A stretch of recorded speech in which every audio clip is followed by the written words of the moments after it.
Moto TV au cœur de l'actualité.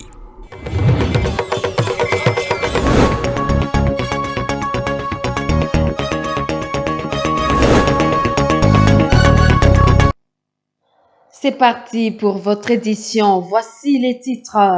De haut cadre de l'armée rwandaise, Doruki Karusisi, commandant des forces spéciales de la RDF, Jean Ngubito et Pascal Mouizi, respectivement, commandant de la 3e division et de la 2e division de la RDF, et Bertrand Bissimois du M23, ont été visés par de nouvelles sanctions.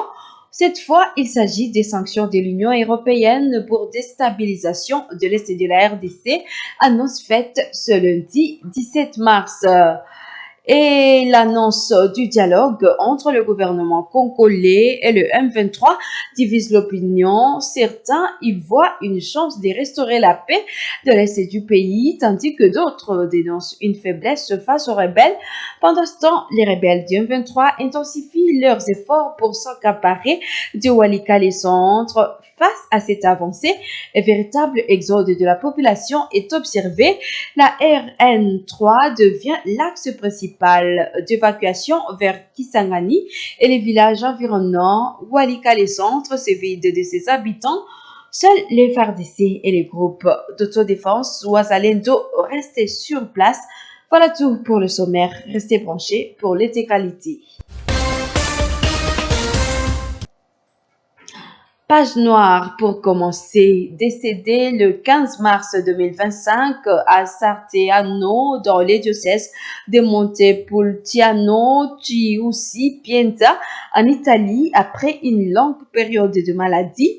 Monsieur l'abbé Kabunga Musumba Urbain a été inhumé ce lundi 17 mars en diocèse de Butembo. Une messe de requiem a été dite à la cathédrale Mater Ecclesiae par Monseigneur Paluku Melchisedek, accompagné de Monseigneur Janvier Kataka, évêque émérite du diocèse de Wamba, et plusieurs religieux, amis et connaissances sous une grande émotion.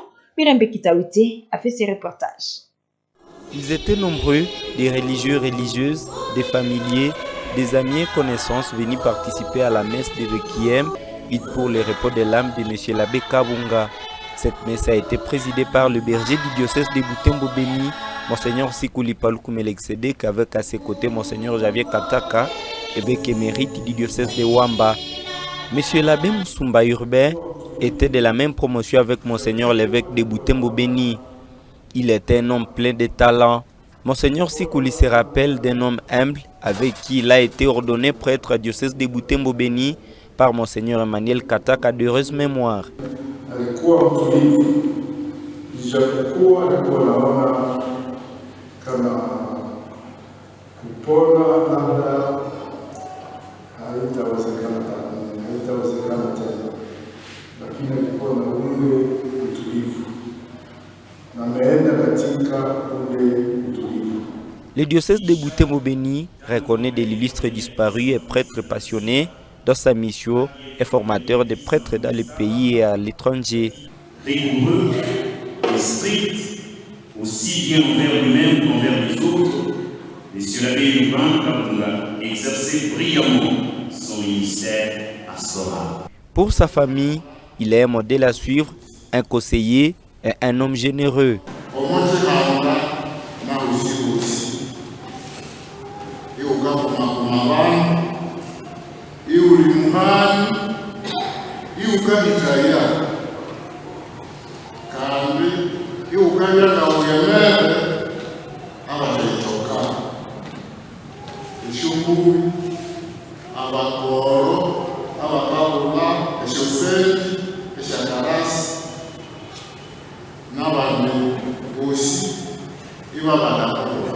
Docteur en théologie, il succombe du diabète.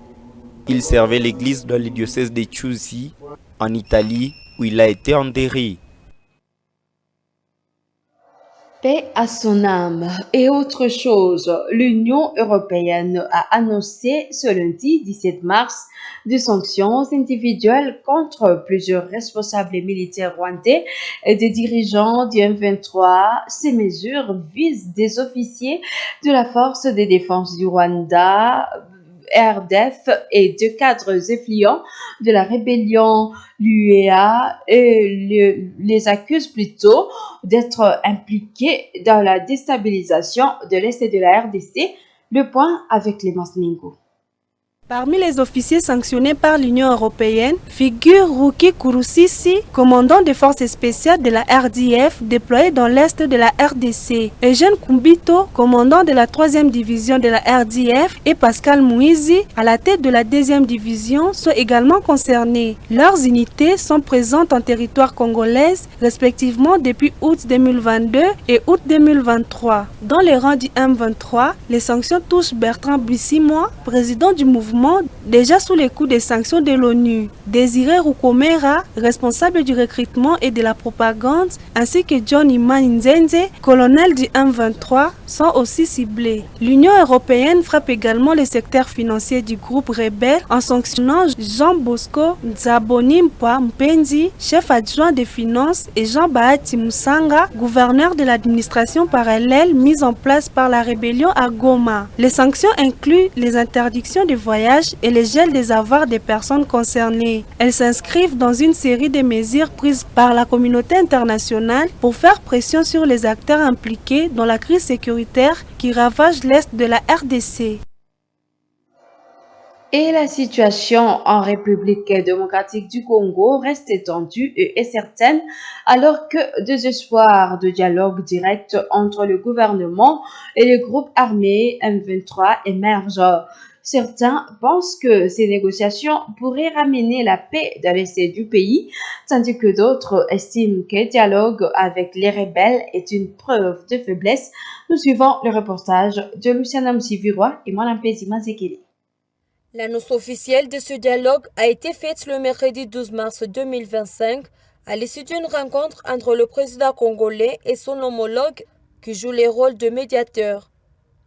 Ce lundi 17 mars, Moto TV a recueilli les attentes des différentes couches de la population.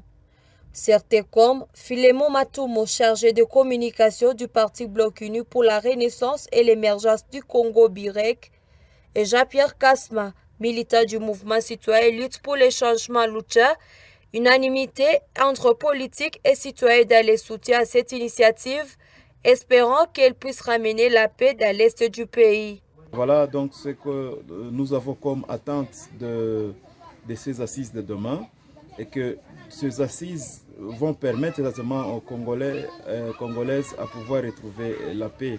Le Congo nous appartient et nous avons ce devoir de le défendre à tout prix et nous devons avoir espoir que cette guerre va finir. Cependant, d'autres voix s'élèvent contre ces négociations.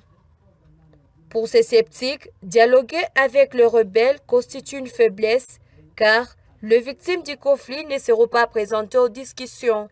Une crainte exprimée par Strong Kaeni du Parti du Peuple pour la Reconstruction et la Démocratie PPRD et le Osakili Mali du groupe de pression Véranda Mutsanga. C'est que les Congolais eux-mêmes se mettent autour d'une même table, autour même d'un médiateur congolais. Cela veut dire que au problème congolais, nous n'attendons que les résolutions ou les solutions à la congolaise. Voilà. Je suggérerais que toutes les parties, donc les partis qui sont directement engagés dans la guerre, les partis qui sont indirectement engagés dans la guerre, les victimes directes et les victimes indirectes prennent part à ce dialogue. Que tout le monde dise les profondeurs de son cœur. Mais vous allez même les constater, ceux qui vont aller représenter l'Est ne sont même pas les ressortissants de l'Est. C'est pas que je deviens, je ne sais pas, je n'aime pas les autres, mais j'estime que celui qui a subi les atrocités peut bien les expliquer. Que celui qui les regarde au travers des écrans, comme il l'a toujours dit, que nous voyons la guerre au travers quoi? À travers la télévision. Pendant ces temps, la population du Nord Kivu et du Sud Kivu continue de souffrir des conséquences du conflit et espère un retour à la paix et à la sécurité. À la veille du dialogue entre le gouvernement congolais et le mouvement rebelle AFC M23 et en marge du 9e anniversaire du décès du père Vincent Machozi, le Kayandaïra a tenu un point de presse ce lundi 17 mars 2025. Lors de cette rencontre, le secrétaire général de l'association, Kambale Mouamba Maximin, a réaffirmé le soutien du Kandaïra à ce dialogue. Il a toutefois appelé le gouvernement à la prudence face aux exigences des rebelles, rappelant que la RDC a déjà été victime de plusieurs accords issus de négociations précédentes. Suivez les propos du secrétaire du Kandaïra recueillis par Ntanzouaïnda Samuel.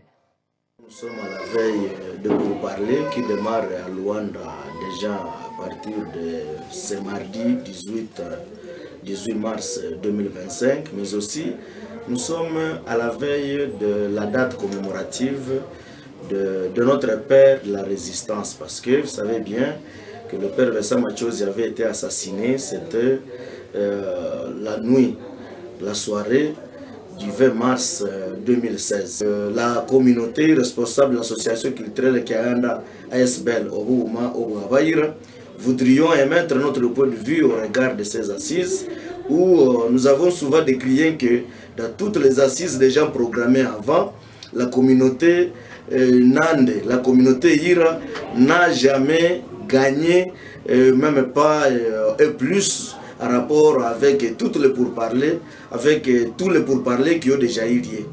Maintenant qu'aujourd'hui, nous connaissons bien la position du chef de l'État, Félix Antoine Tshisekedi Tshilombo, à qui nous réitérons encore notre soutien parce qu'il est l'unique président qui a pu vraiment démontrer, qui a pu montrer qu'il aime cette République démocratique du Congo lorsqu'il a lui-même demandé à la population congolaise de se prendre en charge, encore que le président lui-même n'est pas tellement motivé pour ce pourparlers-là. Nous pensons qu'il pouvait toujours émettre un peu de réserve par rapport aux négociations et ne pas revenir aux erreurs du passé, telles que le brassage, le mixage, des trucs comme ça. Autre chose, les habitants de Walikale Centre quittent massivement la localité par crainte de l'avancée des rebelles de la FC M23. Depuis ce lundi, ces combattants se sont rapprochés de Mutakato à 25 km de Walikale. De nombreux déplacés empruntent la RN3 en direction de Kisangani de la province de la Chopo. Jules Tali pour d'amples détails. Le week-end dernier, les départs de Walikale se sont intensifiés et la cité est désormais presque vide. Seules les forces armées de la RDC, FRDC et les groupes d'autodéfense Ouazalendo y sont encore présents, affirme la société civile de Walikale. Quelques habitants résistent encore, mais la majorité de la population cherche refuge ailleurs. Les activités économiques se sont paralysées depuis plusieurs jours. Face à l'insécurité croissante, les habitants tentent de protéger leurs biens et de trouver un lieu plus sûr. Parmi les directions citées par la société civile de Walikale se trouve Kisangani. Cependant, la majorité ne vise pas directement Kisangani, qui se trouve à 430 km. Beaucoup se sont arrêtés dans les villages situés le long de la route, notamment à Loso, Mungele, Tingitingi, Lubutu, Mobi, Njingala, Lobwe Makana, à la frontière entre le Nord Kivu et le Maniema. Les déplacements s'effectuent principalement à pied car le coût des transports en moto a fortement augmenté. La société civile de Walikale rapporte que les motocyclistes qui prenaient normalement 2 passagers à 5 000 francs congolais chacun pour un trajet de 32 km entre Mobi et Njingala exigent désormais 30 000 francs par personne. Pendant ce temps, des tirs ont été entendus ce lundi à Walikale Centre. Les raisons de ces détonations restent floues. La situation est d'autant plus critique que l'administrateur militaire du territoire est actuellement en déplacement à Beni pour une formation, affirme Actualité.cd. Depuis la prise de Goma par l'AFC M23, Beni est devenu le chef-lieu provisoire du Nord Kivu. Rendons-nous à Beni où il y a eu assassinat par balle des policiers et son arme emportée par des inconnus au quartier Matembo en vue de Béni dimanche 16 mars 2025.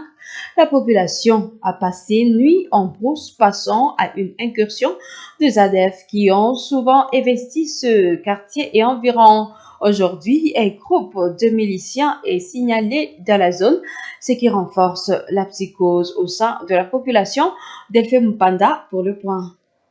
C'était aux environs de 23 heures lorsque le crépitement des balles a été entendu en Boutaba, terrifié la population qui s'imaginait une attaque des ADF est sortie dans les maisons pour passer nuit à brousse. Revenant le matin, le corps du policier Kambale Moulissia a été retrouvé allongé dans la rue. La police technique scientifique venait de se déployer sur terrain pour s'imprégner de la situation et lever le corps. Les premières enquêtes montrent que la victime a été criblée de 2 coups de balle et son arme emportée par les assaillants dont l'identité n'est pas claire. Il s'agit d'un acte qui renforce la peur dans les chefs de la population, relate Kampale Kalemire Gilbert, habitat d'Mboutaba. Nous avons tous passé nuit en brousse aujourd'hui. Nous passions une attaque des ennemis et nous avons fui. Nous sommes revenus quand les policiers étaient déjà tués. Nous n'avons plus rien à faire. L'entité vient de se vider de la population. Nous sommes tous en train de partir. Cette entité a plusieurs fois été la cible d'attaques des miliciens. D'une part, les ADF ont attaqué cette cellule et d'autre part, les Maïmaï qui s'appellent Ouazalendo. Il y a une semaine, un groupe de ces derniers est arrivé dans la zone où il y a un faible effectif des forces de l'ordre et de sécurité. La société civile locale plaide pour le déploiement des policiers pour assurer la population. Germain Katimika est président de la société civile Noyau de Matembo. La semaine passée, des personnes inconnues sont arrivées ici et ça renforce la peur. Ces gens sillonnent l'entité régulièrement. Il n'y avait que 2 policiers ici. Nous plaidons auprès du commandant de la police de renforcer l'effectif de la police. Même si l'identité des assaillants n'est pas encore connue, la police annonce l'ouverture des enquêtes et appelle la population à la vigilance et à la prudence. Nasson Mourara, communicateur de la police à Béni, rassure que des mesures sont déjà prises pour assurer la sécurité de la population. Quand les gens commencent à s'attaquer aux forces de l'ordre, cela prouve déjà que l'ennemi est en train de circuler parmi la population. C'est-à-dire, vigilance tout azimut est obligée à toute la population. Nous rassurons aussi que nous venons déjà d'amorcer les enquêtes et nous sommes sûrs que nous allons tomber sur les vrais auteurs. Et la police va réagir aussi à attaquer services spécialisés pour la sécurisation des personnes et de leurs biens. La tuerie de ces policiers renforce l'inquiétude de la population, d'ores déjà déstabilisée par la présence des hommes armés. Il y a une année, des faits similaires avaient précédé massacres à grande échelle dans plusieurs entités de la commune de Moulekera. Et dans la poursuite de la célébration du 8 mars, les femmes œuvrant dans le secteur judiciaire se sont réunies dans une conférence samedi 15 mars 2025. Ces magistrats ont réfléchi sur les thèmes internationaux et nationaux choisis pour célébrer la journée de la femme de l'an 2025. Ces thèmes mettant un accent sur l'autonomisation de la femme. Nous suivons le reportage de Gérard Mourefou et Samuel Wayinda. L'activité du jour s'est déroulée dans la salle de l'hôtel La Charité au quartier Matanda, près de l'école primaire Vouteti. Des femmes magistrates et les épouses des magistrats se sont réunies samedi 15 mars dernier dans une conférence à l'hôtel La Charité dans la poursuite de la célébration des droits de la femme. L'activité. Madame Poipo Fifi, présidente du tribunal de paix de Luberon, a exposé sur les thèmes internationaux intitulé pour toutes les femmes, les filles, droit, égalité et automatisation. Dans ce speech, elle reconnaît que les actions menées pour la revendication des droits de la femme ont porté des fruits. Cependant, pour que la lutte soit effective, il faut l'implication de tous, chacun dans ce secteur. Agir contre toute forme de violence, de discrimination, d'exploitation de la femme et l'attitude à adopter pour l'épanouissement de la femme. De ce côté, Mme Thérèse Osongon, substitut du procureur près le TGI de Butembo, a traité le thème « La Congolaise au centre de toutes les ambitions ». Elle a recommandé aux femmes de ne pas se sous-estimer et de travailler pour leur épanouissement et l'amélioration de leur avenir. Il ne faut plus penser négativement, développer une pensée positive. Trouvez votre vue, votre vraie vue, votre vrai but et votre définition de succès. Maître Petro Isaac, avocat du bureau du Nord-Kivu, a développé le thème égalité hommes-femmes défis. Il a mis un accent particulier sur l'éducation des bases pour que les enfants, filles et garçons grandissent en état cultivé sur le respect et la considération de la femme, ce qui implique le grand rôle de la femme comme éducatrice principale des enfants. Si vous voulez une société des hommes qui brutalisent les femmes, qui n'éprouvent pas de gêne à violer une femme, qui n'ont aucun égard pour la vie et la dignité de la femme, maltraiter vos petits garçons. Si ce n'est pas vous, ce sont vos concerts qui le paieront. Et ceux qui s'intéressent à la psychologie savent que un homme qui a grandi à côté d'une mère téméraire a tendance à développer des comportements de nature à dénigrer les femmes ou à se venger contre elles. Après ce moment d'échange, les participants ont partagé un repas entre confrères. Et c'est la fin de cette édition. Merci à vous de l'avoir suivi. Au revoir.